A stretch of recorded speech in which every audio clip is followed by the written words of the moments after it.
अस्सलामुअलैकुम। Hello friends, उम्मीद करती हूँ कि आप सब खैरियत से होंगे। तो आज मैं आपके साथ शेयर करने जा रही हूँ बहुत ही मज़ेदार गाजर की खीर। तो वक्त को ज़ाया किए बगैर आइए रेसिपी स्टार्ट करते हैं। बिस्मिल्लाहिर्रहमानिर्रहीम। सबसे पहले यहाँ पे मैंने लिए हैं आधा किलो चावल। चावल आपने नए इस्तेमाल करने हैं। चावलों को आपने अच्छी तरह से साफ़ करके भिगो देना है। और यहाँ पे मैंने ली हैं गाजरें, जो कि है मेरे पास 1 किलो। गाजरों को आपने छिलका उतार के उनको वॉश करके तो उसको कद्दूकस कर लेना है। और यहाँ पे मैंने लिया है एक देगची के अंदर तकरीबन 3 से 4 लीटर पानी। और इसको आपने रख देना है चूल्हे पे गर्म होने के लिए। जैसे ही हमारा पानी गर्म होगा और इसमें बबल्स बनने स्टार्ट होंगे तो हम इसमें शामिल कर देंगे अपनी गाजरें, जिनको हमने कद्दूकस करके रखा हुआ था, वो इसमें शामिल कर देंगे।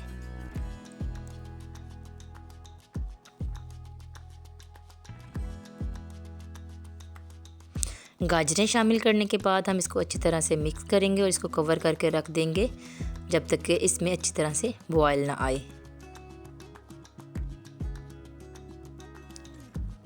प्यारे दोस्तों, आप हमारी वीडियो किस जगह से देख रहे हैं कमेंट सेक्शन में ज़रूर बताइएगा। और अगर आपको हमारी ये वीडियो पसंद आती है तो इसे लाइक करें, कमेंट करें और अपने फैमिली फ्रेंड्स के साथ शेयर कीजिएगा।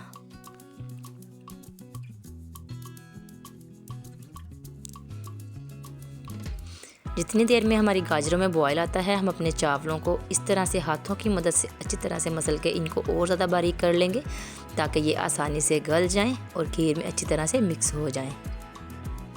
हाथों की मदद से इस तरह से अच्छी तरह से मसल के आपने इसको दोबारा से वॉश कर लेना है।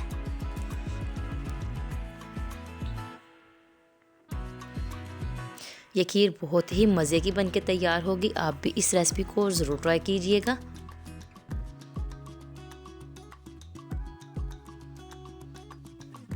तो ये देखें, यहाँ पे हमने चावलों को जो है दोबारा से अच्छी तरह से वॉश कर लिया है और अब हम इनको अपने पानी में शामिल कर देंगे।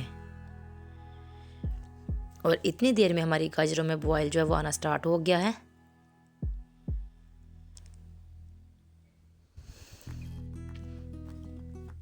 ये खीर जो है ये सर्दियों की सौगात है, जो कि बहुत ही मज़े की बनके तैयार होती है, बहुत ही हेल्दी है। आप भी इसको ज़रूर ट्राई कीजिएगा और अपनी फैमिली फ्रेंड्स के साथ एंजॉय कीजिएगा। अब हम इसमें शामिल कर देंगे अपने चावल। बर्तन को आपने अच्छी तरह से साफ़ करना है ताकि कोई भी चीज़ ज़ाया ना होने पाए। और अब हम इसको चमचे की मदद से अच्छी तरह से मिक्स कर लेंगे। और जब तक पानी में बॉयल नहीं आ जाता आपने चूल्हा हाई रखना है। अब मैं इसमें शामिल करने जा रही हूँ 5 से 6 अदद सब्ज़ इलायची। इनको आपने खोल के इसमें शामिल कर देना है। आप चाहें तो इसमें इलायची का पाउडर भी इस्तेमाल कर सकते हैं, लेकिन मैंने साबुत वाली यूज़ की है।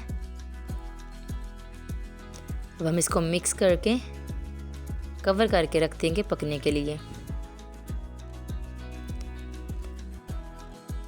पहले आपने चूल्हा बिल्कुल हाई रखना है और जैसे ही इसमें बबल्स बनना स्टार्ट होंगे तो आपने लो टू मीडियम फ्लेम इस पे कर देना है और चावलों को अच्छी तरह से आपने गला लेना है। तो लीजिए फ्रेंड्स, यहाँ पे हमारे जो चावल हैं वो अच्छी तरह से गल चुके हैं। अब हम इसमें शामिल करेंगे दूध। ये यहाँ पे आप इसकी कंडीशन देखें, हमारे चावल और जो गाजर हैं वो अच्छी तरह से नरम हो चुके हैं।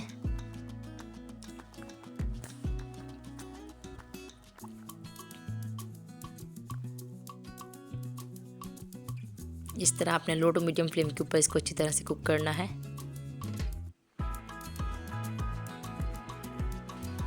तो यहाँ पे मैंने दूध इसके अंदर इस्तेमाल किया है 5 लीटर। आप अपनी मर्ज़ी के हिसाब से ज़्यादा डालना चाहें तो ज़्यादा यूज़ कर सकते हैं, लेकिन मैंने यहाँ पे 5 लीटर दूध का इस्तेमाल किया है। वो हम इसमें शामिल कर देंगे।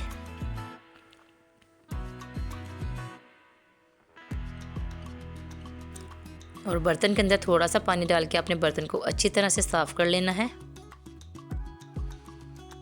और वो भी इसमें शामिल कर देंगे और अब इसको अच्छी तरह से मिक्स कर लेंगे।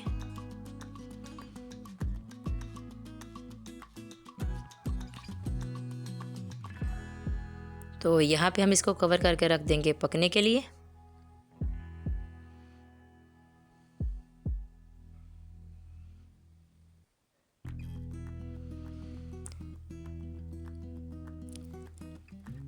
जैसे ही इसमें बबल्स बनना स्टार्ट हों तो आपने नीचे से चूल्हा बिल्कुल जो है वो लो टू मीडियम फ्लेम कर देना है, क्योंकि जितना आप इसको लो फ्लेम के ऊपर कुक करेंगे उतनी ही अच्छी और मज़ेदार सी बन के तैयार होगी। इसमें एक क्रीमी सा टेक्सचर आएगा। तो आपने चूल्हा ज़्यादा हाई नहीं रखना, बल्कि लो टू मीडियम फ्लेम के ऊपर आपने इसको पकाना है। और याद रहे कि आपने प्रॉपर जो है वो चमचा हिलाते रहना है ताकि हमारी जो खीर है वो नीचे ना लगने पाए।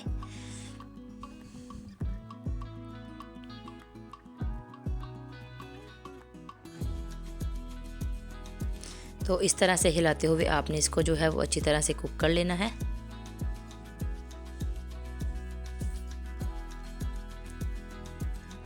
प्यारे दोस्तों, आप हमारी वीडियो किस जगह से देख रहे हैं कमेंट सेक्शन में ज़रूर बताइएगा। इस पॉइंट पे आके हम इसमें शामिल कर देंगे चीनी, जो कि है मेरे पास तकरीबन 1.5 किलो। आप अपने टेस्ट के हिसाब से मीठा कम या ज़्यादा कर सकते हैं।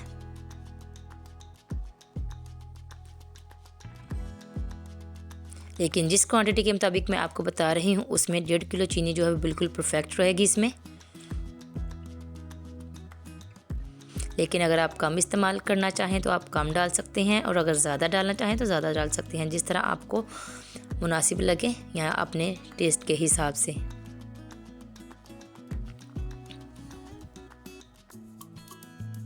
इस तरह से प्रॉपर हिलाते हुए आपने इसको अच्छी तरह से पका लेना है।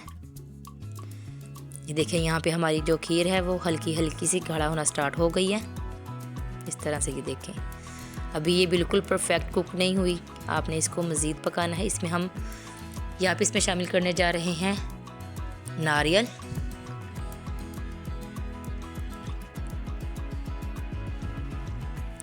नारियल का जो हाफ़ पीस होता है वो मैंने इसमें इस्तेमाल किया है, उसको आपने कद्दूकश करके इसमें शामिल कर देना है। और यहाँ पे मैं इसमें डाल रही हूँ 100 ग्राम किशमिश, वो इसमें शामिल कर देंगे।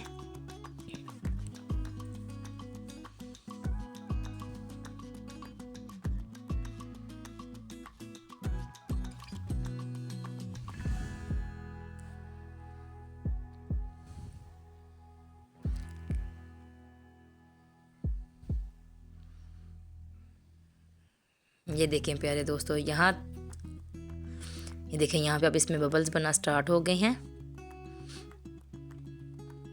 तो इसका मतलब है हमारी जो खीर है वो अपनी पकाई की तरफ जा रही है। अभी हम यहाँ से चूल्हा बंद नहीं करेंगे, बल्कि इसको थोड़ा सा मज़ीद पकाएंगे।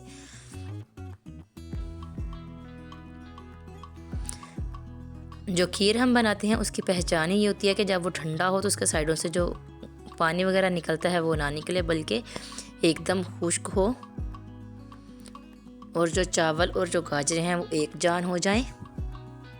और जैसे जैसे आप इसको हिलाते जाएंगे हमारी जो खीर है वो गाढ़ी होना स्टार्ट हो जाएगी। तो आपने यहाँ पे ध्यान से इसको जो है वो मिक्स करना है, क्योंकि इसके जो छींटे हैं वो आपके हाथों पे भी पड़ सकते हैं, तो इसलिए आपने एहतियात से ये काम करना है। यहाँ पे देखें, ये कंसिस्टेंसी आपने रखनी है, ज़्यादा पतला नहीं इसको रखना और ना ही ज़्यादा गाढ़ा करना है। तो यहाँ पे हमारी खीर जो है बन के तैयार हो चुकी है। अब हम नीचे से फ्लेम को कर देते हैं बंद और इसको रखते हैं ठंडा होने के लिए।